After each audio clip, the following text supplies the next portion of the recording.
What's up, Craig? Hello, welcome to today's episode of Juicing the Numbers. This week's edition of it being your pop culture movies podcast. I am your host, Joshua Tracy. And I'm Corwin Heller. And today's films we will be discussing are 2014's Inherent Vice and 1952's Ikiru. Corwin Heller, are you ready? Yeah, that was a really smooth opening. I'm proud of you for that. That was great stuff. Thanks, man. This is what I'll be turning in to get whatever those radio awards are called. I don't know what they're actually called. I should have looked that up. Anyway, which one do you want to start with? I honestly I don't care. I watched Inherent Vice last night. I watched Ikiru today. I'm pretty indifferent when it comes to what we talk about first. I think I want to start with Inherent Vice only because so much happened in this that we might end up talking for longer about it. I agree. Because, wow, is this a movie? Why don't you tell me about it? Tell me. All right, so hold on. First, I'm going to do the rundown I usually do. Inherent Vice is from 2014. It was written and directed by Paul Thomas Anderson. This is also a Paul Thomas Anderson movie based off of a book. This time it's based off of a Thomas Pynchon book. It was nominated for DOS Oscars. It was nominated for Best Writing for Paul Thomas Anderson and Best Achievement in Costume Design for Mark Bridges, which is not a surprise. If you know anything about the Oscars, you know that oftentimes Best Makeup or costume design or production design usually goes to period pieces, and this does take place in the 70s. It had do I not have estimated budget this time? Oh, I guess that's not available because the movie's too new. Oh my god! Oh no, I found it. Its estimated budget is 20 million. Its cumulative worldwide gross 14.7 million. So this is a flop. Which actually I didn't know again before right now. I don't care to look this up beforehand. Losing $5.3 million sucks, but with Paul Thomas Anderson, Joaquin Phoenix, and the host of other people that are in this movie, Josh Brolin, a whole bunch, Owen Wilson, I don't see why a studio would turn this down. So an understandable one. But the drawback I think most people who go to a theater might see is that it is 2.5 hours, which is long. It is also very confusing. Yes. So, Corwin, this was your pick. You had never seen this before. What's your impression off the jump of this? So I picked this movie exclusively off of a scene with a high and tight haircut wearing Josh Brolin talking to a very much covered in mutton chops, hippie looking Joaquin Phoenix. I don't even remember the specific scene it was. I just remember looking at that and just like seeing the 10-15 second clip and being like, why have I never seen this movie? This looks fantastic. I went 100% off of looks on this, like I do in all aspects of my life. And that was definitely a high point. This was a beautifully, produced film. Like it was a very much, Paul Thomas Anderson in style. A little bit more flair than we saw in There Will Be Blood, but beautiful nonetheless. This was just a roller coaster, man, for me. Like going into it, I had absolutely zero information about what it was, zero information on the story, which was after watching it and reading some reviews on it afterwards, I realized that's probably why it was so confusing narratively. The first half just had me very confused about what was going on, what the plot was, what the goals of the character, like just everything, every aspect of it. I just wasn't sure what was going on. But the deeper into it you get, the more it lays itself out for you. It connects all those dots that are blurred, all those blurred lines. And I found at the end I could very much understand the story that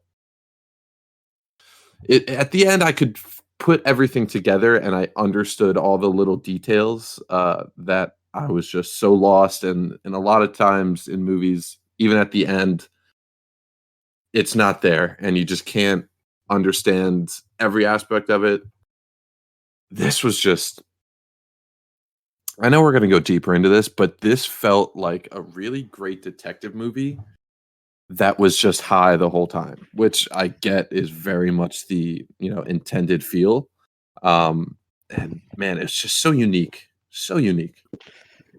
I can't tell if how you're describing this is supposed to make me think that you think positively of this film or negatively.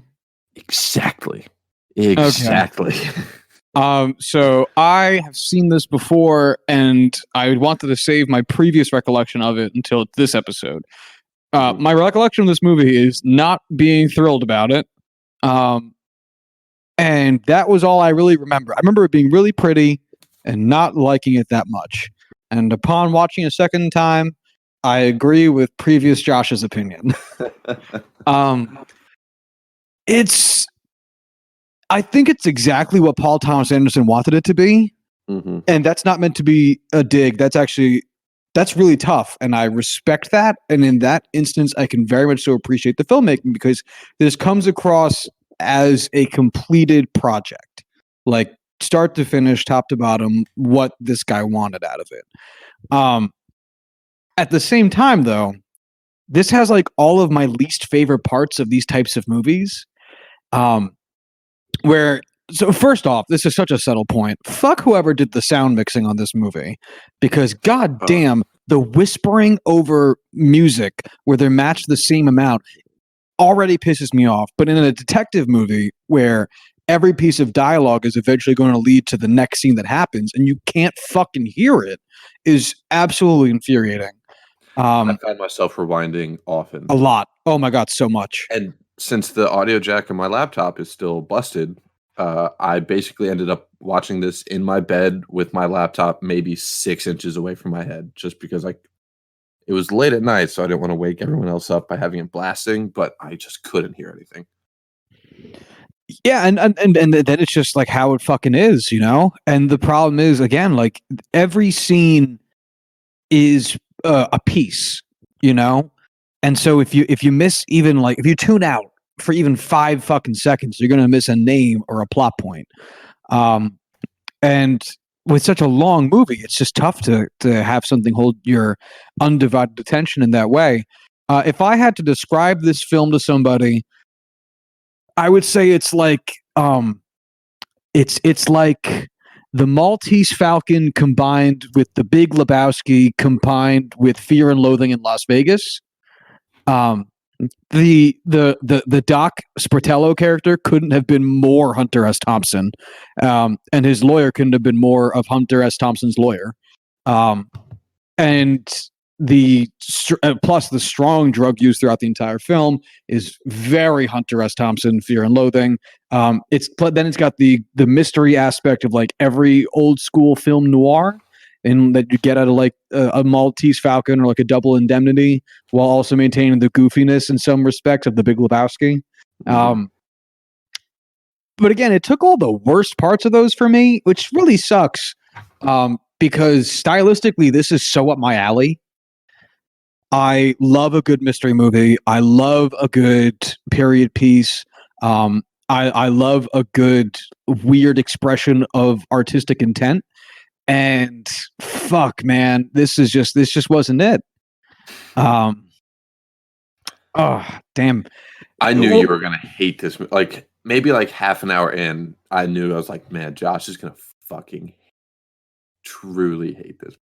Well, that's the thing, is I don't truly hate it. I'm not going to say, so what I said about Beautiful Boys, that there's a better version of this film in there. And I don't think that's true for this. Because again, I think this is exactly what Paul Thomas Anderson wanted. I think this is exactly the film that he wanted to make. And I can appreciate that about it. But it's, you know what? I kept comparing this to in my mind while I was watching it. I kept comparing it to Once Upon a Time in Hollywood, because both of those films are strongly referencing the style of filmmaking that existed in a bygone era of Hollywood. They're both period pieces. They're both set in like the 70s ish. And they're not both about Hollywood, but both are, again, meant to be expressing some type of bygone era of filmmaking. And in this one, it's more of the film noir style of film. And in Once Upon a Time in Hollywood, it was the Western. Mm-hmm. And the difference between the two is just so startling, because this felt nothing like what made a film noir great.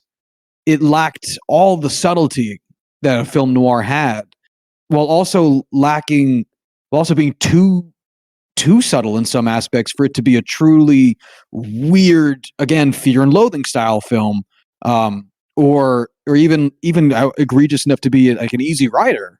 It was just this awkward middle ground that it just didn't sit with me in the way I liked. I don't know. What are some of the notes that you had on it? So my first note was basically how I just couldn't follow the story to start this off. Just the way they presented it, again, like there was no clear path to understand who any of these characters were. I don't know. I feel like I may have missed like one keystone line that kind of pieced everything together at the start of this movie, because I felt like I just started behind. And maybe that was to be fair to you, this movie jumps directly into plot. Like the first scene of this movie explains, or at least allows, or gives the initial piece of information that's going to be the building block for the rest of the movie. And I think this was intended, but what Doc's girlfriend, I can't pronounce her name well, so I'm just not going to try it.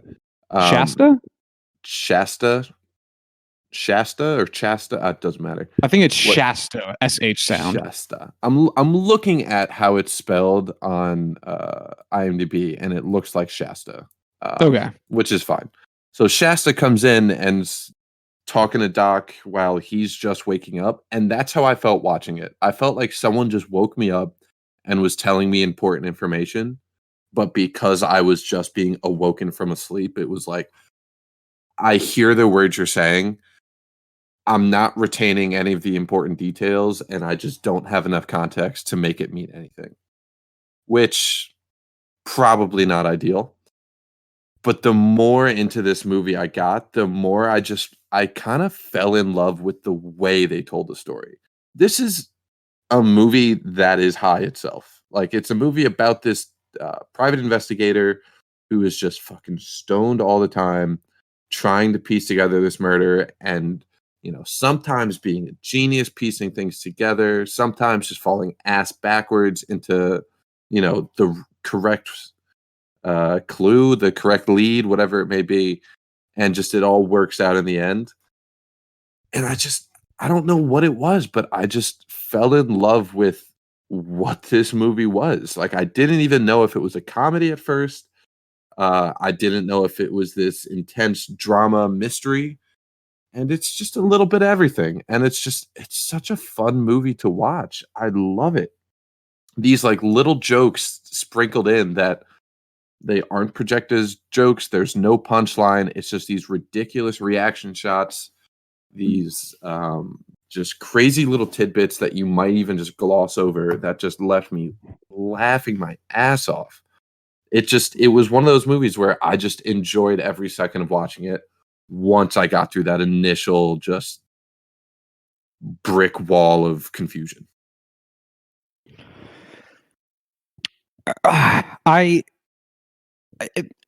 think we're describing the same phenomenon that we both experienced. It just comes down to preference, you know. Like we're getting at the same thing, but I think you enjoyed it, and I was just like, why? What is this? Like, there's just so many little things that I love, like Bigfoot sucking on those chocolate-covered frozen bananas throughout the movie, and just Doc's reaction to watching him do this all the time. It was so funny. His reaction to looking at the baby picture, the doped up baby, that came out of nowhere.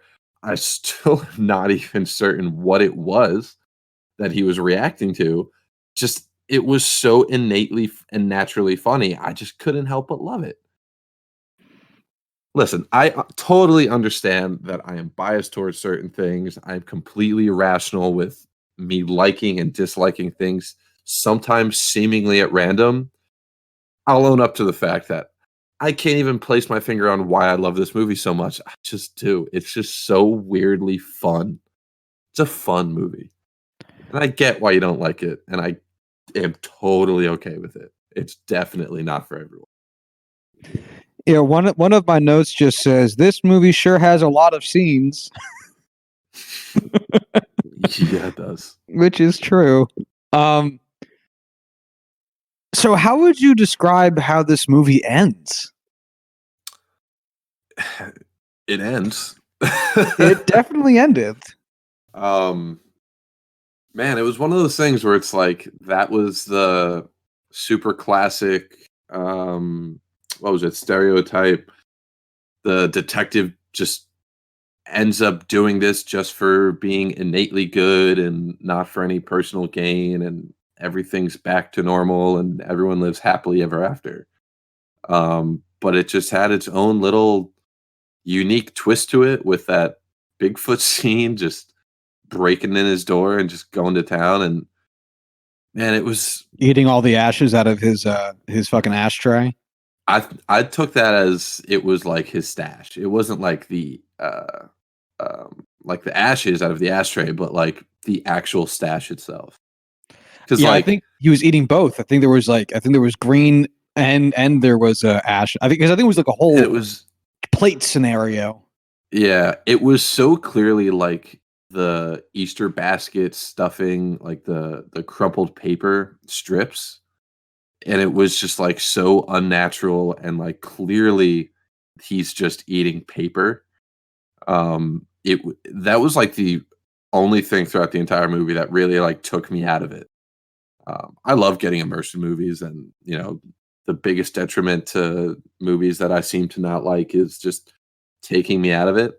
And that was the only time throughout this that I was like, what were they thinking? Like, you couldn't get anything that looked any more real than paper Easter basket stuffing. I'm willing to bet it was just some weird oversight, especially in a long movie. Like, did you see It's such a American little Sniper thing. when that came out? Yeah, the baby. You remember the scene with the baby?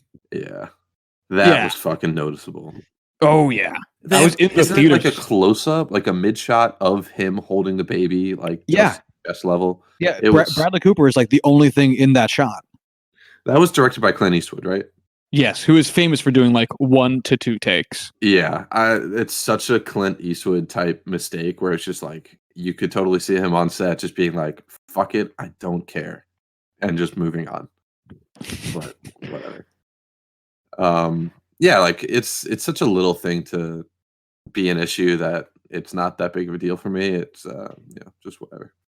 I mean, it is what it is. What do you think of Chick Planet? Would you go there? No.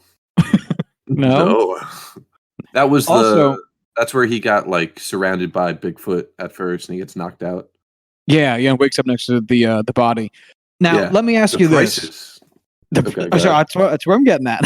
Yeah. So it's $14.95 for a blowjob, which first off, that's hilarious that they had the forethought to, or the state of mind to be like, all right, no, we got to go retail prices on this. $15 is off-putting. You know what we need? To have as many nickels involved in this transaction as possible. $14.95. So it's $14.95 for a blowjob, but then it's $14.95 for the pussy feast. And who is doing that? That was one of the things I was thinking about. Like, those don't exactly look like the cleanest people around, and I can't imagine that is an enjoyable experience. Fuck no. Oh, like just like they're in this dinky little, essentially trailer, this double wide in the middle of the desert, just sweating their asses off, just gross. Yeah. It was just a. I wrote down Chick Planet is definitely what Paul Thomas Anderson jerks it to, because this definitely felt just too specific. Yeah, that was a very like the door, like the little window at like her crotch, like the painting on the back wall that just had like a door cut out of the crotch that she peeks her head through. Just that was hilarious. It added nothing, but it was just so out of nowhere funny. I just couldn't help myself but laugh hysterically at it. It's just one of those things. It's just a little thing that added so much. So let me ask you this, because this is something I was thinking about while I was rewatching this. Sure. Do you think the plot of this movie matters? Nope. All right, that was quick. Because what I'm saying is just to flesh out the whole thought I had. The movie has a severely complicated plot, or at least a plot with a lot of moving parts, and in some respects, it feels stupid to say, "Hey, it didn't even matter in the end." But at the same time, like, this movie could be about Joaquin Phoenix doing almost anything. Yeah. And it would probably feel the same, which is why I get such Big Lebowski vibes out of it. Because the Big Lebowski, even though he interacts with nihilists, fucking nihilists, dude. The other Big Lebowski painters, it doesn't matter. It's Jeff Bridges being Big Lebowski doing Big Lebowski things, and bowling. And this movie could have ended up just being that. And I guess I kept watching it, trying to keep up with the plot, but wondering if I even needed to, just because I wasn't sure it was really going to make a difference. Yeah, that's kind of where I ended up with this, where I was definitely struggling at first to follow the plot, like I said, and it was something I was concerned about because we're watching a movie to discuss it later on. Obviously, I want to be able to follow what's going on. But at the end of the day, it was just kind of like he could succeed at figuring this all out. He could fuck it up royally. He didn't really affect it much at all outside of what was the guy's name? Glenn Char. No, it wasn't Charlotte. Yeah, something like that. Glenn something though. Who did Owen Wilson play? What was the name of his character? It was like Coy something. Oh, yeah. I think Coy is right. I don't remember Coy what, but Coy is definitely right. He's not listed on like the top build cast. I have to like scroll and find him. Coy Harlington. Okay. Yep. Jen.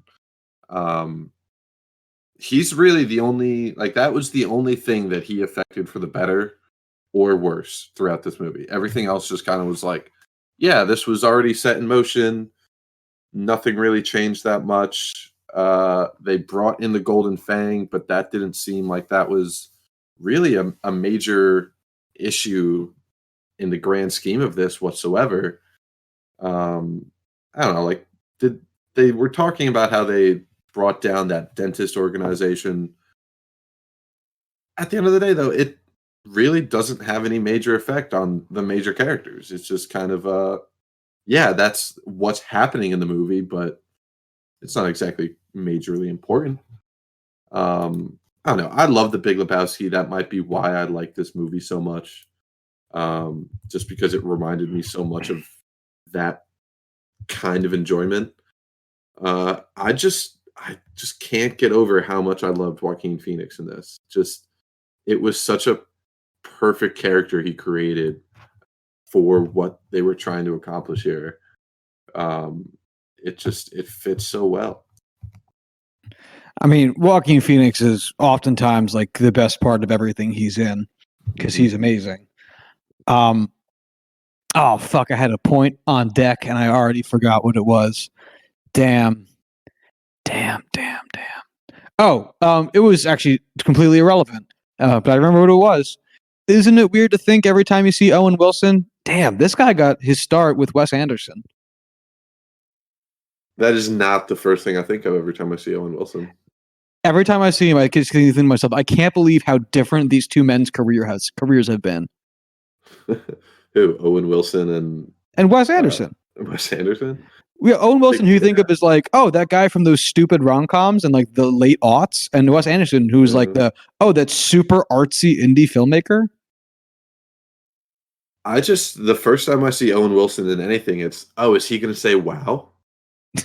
because that is so synonymous with how I view him, just because I've seen that fucking video so many times of him saying "wow" 100 times, and everything it's like Brad Pitt. It's like, when is he gonna eat? When is Owen Wilson gonna say "wow"? But yeah, No, you're totally right with like Wedding Crashers, You, Me, and Dupree, like those kind of like guilty pleasure movies almost, and then the Wes Anderson super stylistic, super intricate. I don't even know how to describe his movies. I mean, that's it. Yeah, like very, very detail oriented. Like Owen Wilson has an Oscar nomination. Like that's just weird, for writing. Like, Yeah. oh yeah, I'm definitely gonna pick a Wes Anderson movie for next week. Ooh, that'd be fun. That'd be very fun. I'm not sure I have anything else constructive to really say about this. Yeah, what would you give me? Would you watch and a rating, if you please? This is a definite watch for me. Man, it's hard because it's very long. The intro is very confusing, but I feel like watching it a second time, knowing what the plot is, it's something that gets better. I'll definitely have to watch it again to really get to the bottom of it. I'll give it 3.5 stars. Okay.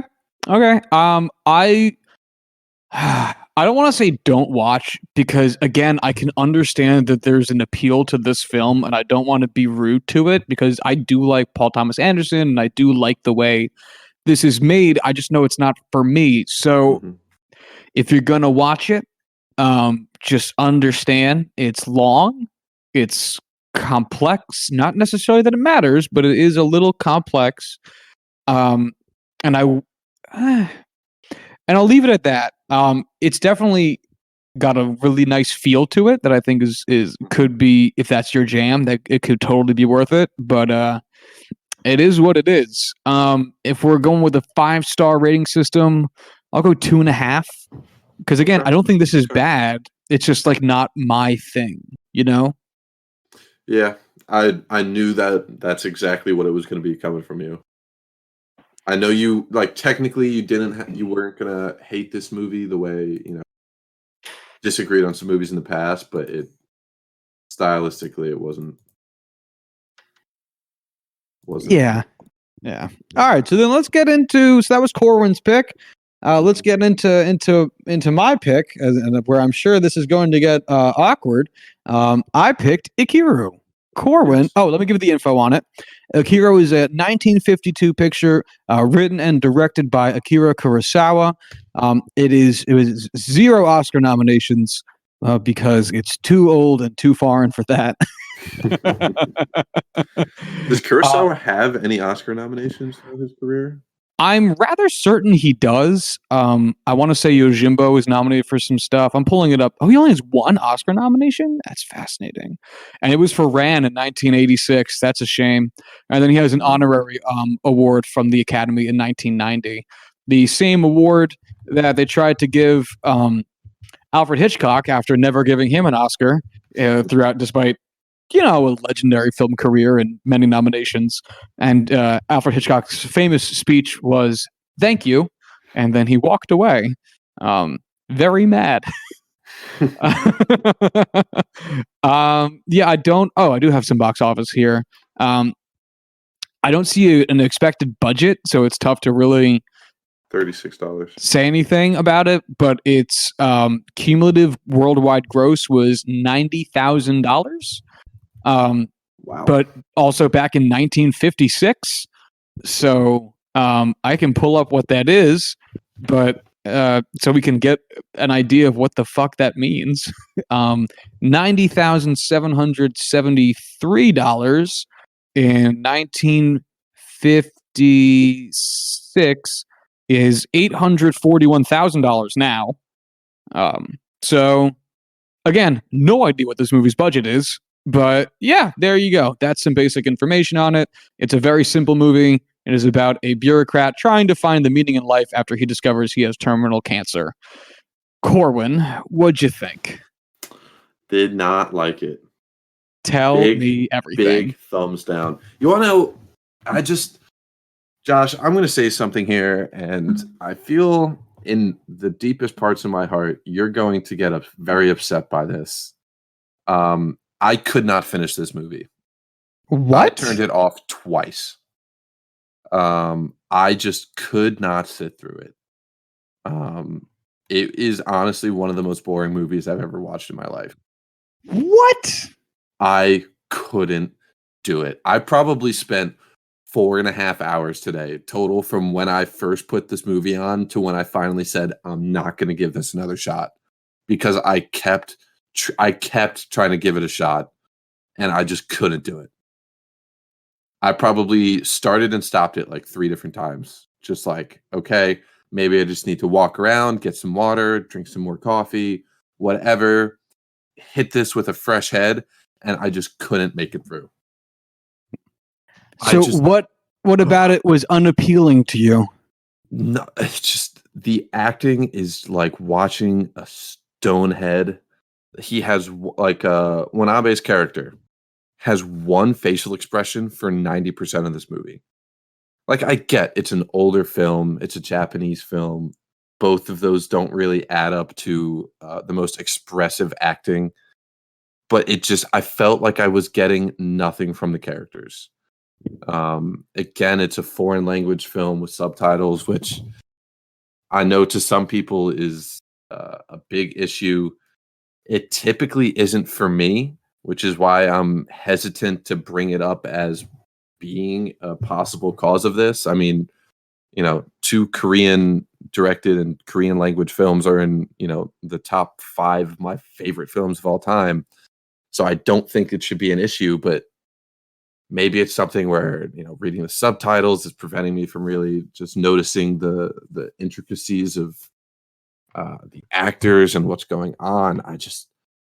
Nothing happens in this movie, and I couldn't connect with Watanabe's character whatsoever. I couldn't do it. All right, so I'm going to take issue with the whole nothing happens in this movie, because there's a single point of plot in the movie. That's the point. I understand. It's supposed to have you confronting death over the course of the 2.5 hours of this film, as you see. Well, I guess only 2 hours for the time that Watanabe is alive. Again, folks, this movie is 60 years old. There's no spoiler alerts. He dies at the end. It's the point of the movie. Not even at the end. Like, with 30 minutes left. Yeah. The final act of the film is told via flashbacks during his funeral. Another bit of this film that I fucking love. So just for reference, his wake is where I stopped. I could not get past his wake. I couldn't. I wouldn't. You're supposed to be contemplating what death is like throughout the course of the film, so there's really not much plot for you to follow. There is like the ongoing subplot, or maybe it's the main plot, I'm not sure which one you want to call it, where he's trying to get that little park built because he's a career bureaucrat and thinks that his life's work has no meaning and he wants to leave something behind in this great world of ours. And again, I don't know if you want to call that plot A or plot B. It's more in the focus of the film than the idea. B. Yeah, that's what I'm saying. It's tough because it's like the thing that is actively being done, but it's not like the main story. So anyway, in regards to the acting, all right, like I will have to give you this. It's not like the greatest acted film, in part because I think if you look at most, it's like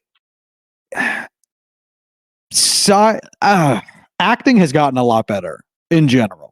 And not that I think that this film is acted poorly, but it's definitely not acted up to the level that the script is.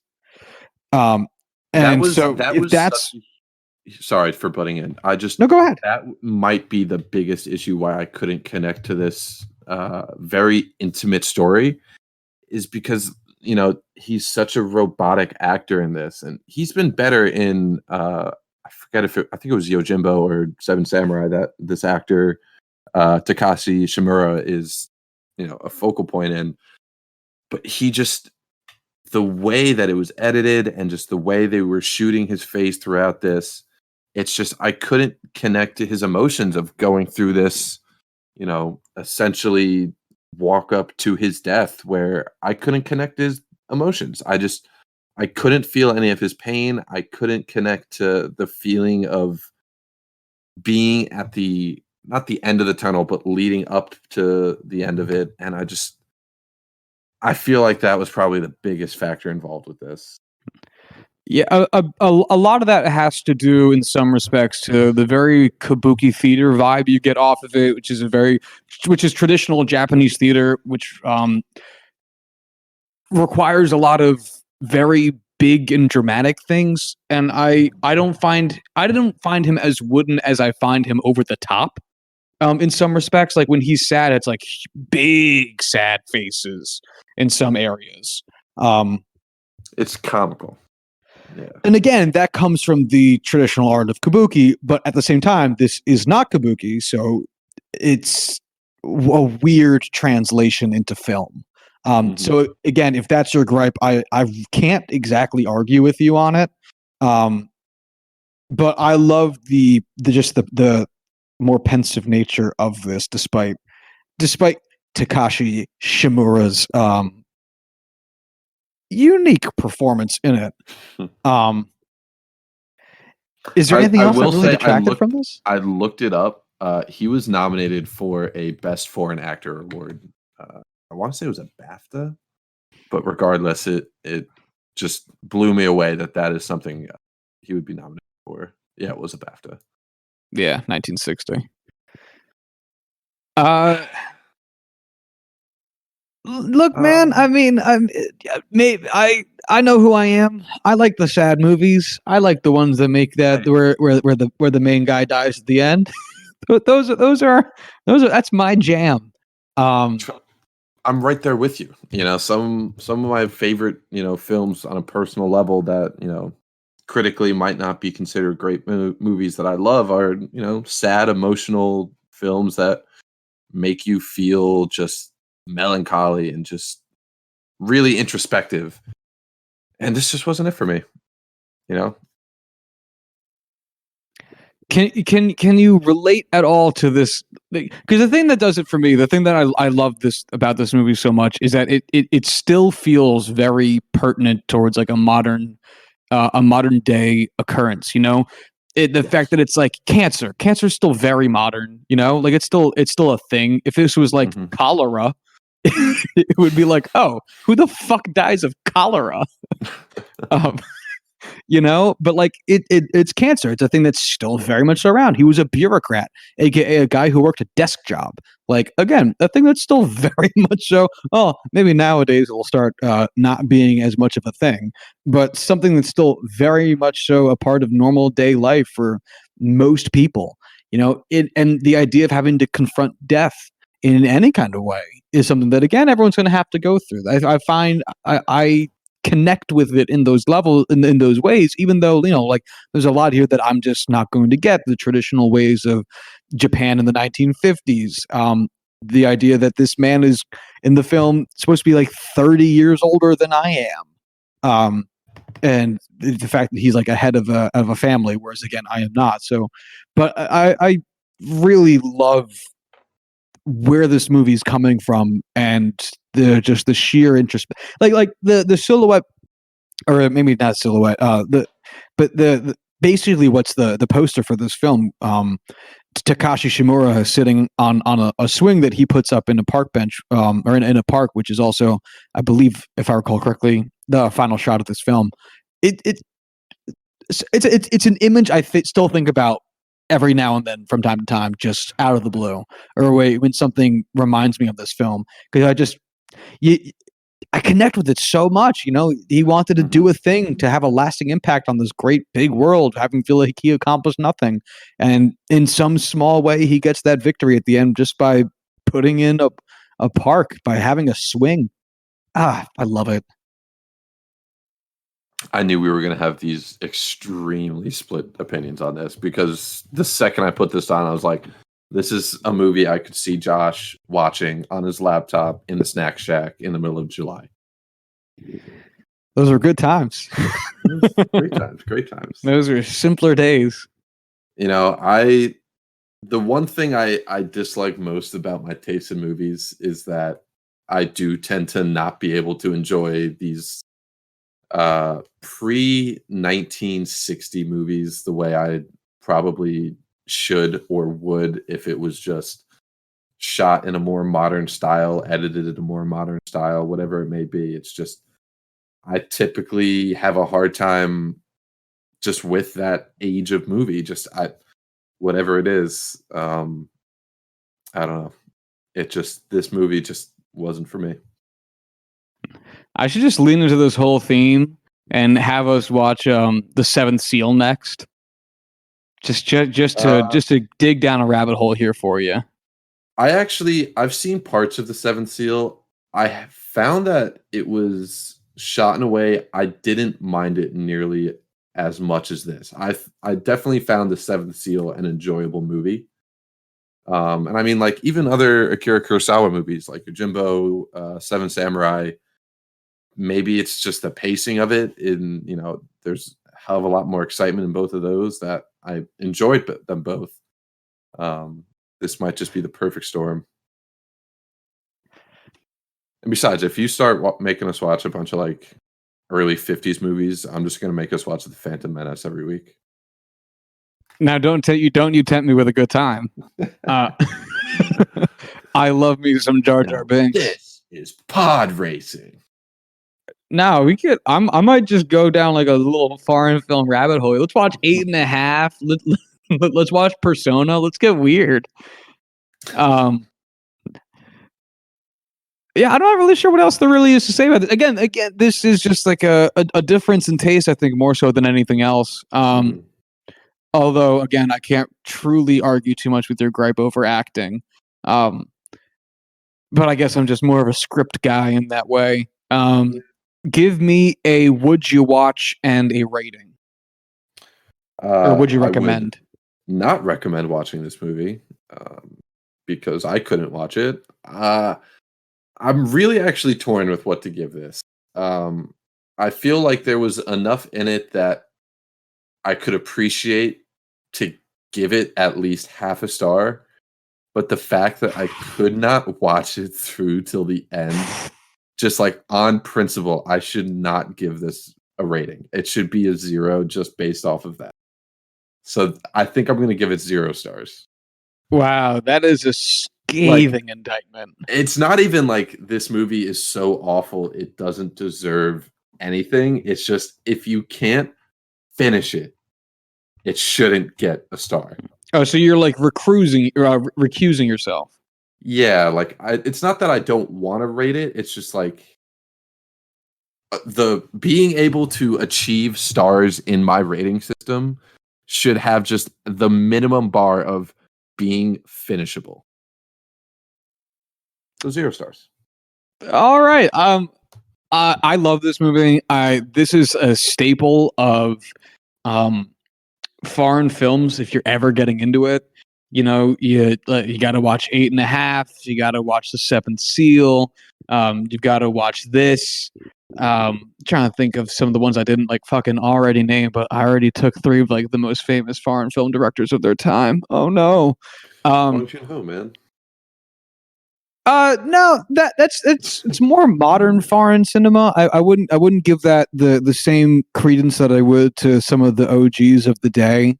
Oh, there's plenty of German filmmaking too. That's actually that's phenomenal from that time period. Fucking what's his goddamn name? Franz, what's his name? Guy that had a. I knew you were gonna say that shit. Guy that. Crazy story as I try to desperately Google this man's name. He's the man who made the silent film Metropolis, which, wow, that's a long movie.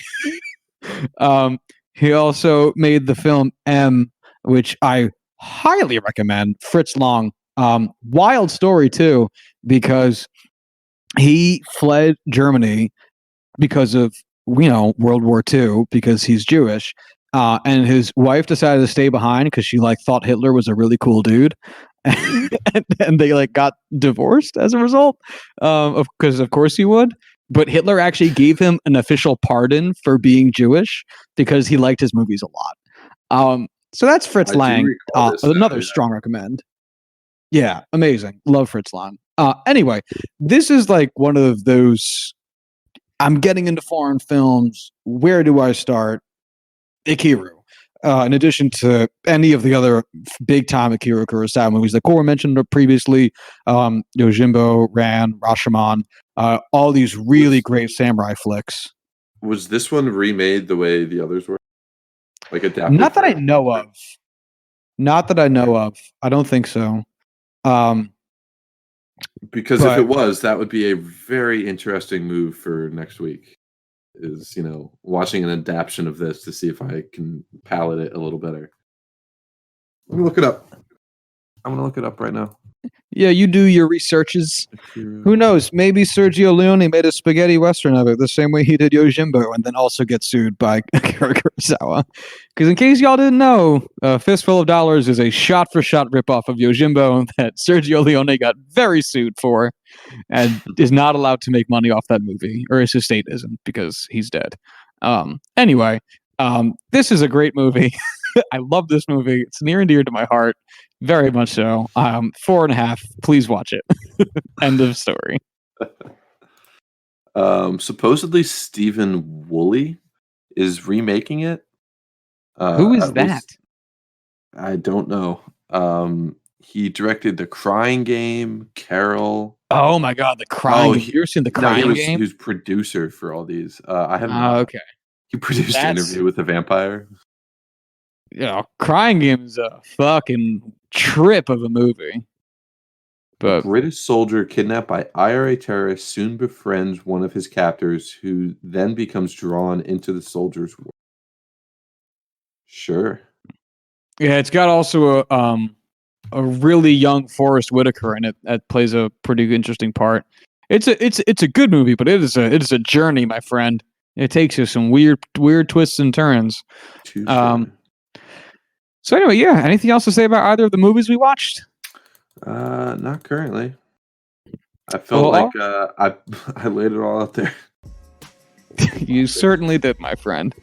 Well, yeah. With that being said, then we will deliberate and give you our film picks for next Thursday on this upcoming Monday edition, as we have the weekend to pick out our next ventures into this world. Hopefully we have some more sports news to talk about it. There's been rumbles of ideas for different leagues to start opening up around the June timeframe, but when those have better pictures of what that looks like, we can talk about it. No point in jumping the gun. So yeah, I guess that's really it. We will reconvene on Monday. If you want to follow the show on Twitter, you can do so at ChoosingPod. If you want to hit us up via email, you can do so at juicythenumbers@gmail.com. And until Monday, y'all have a good one. Bye.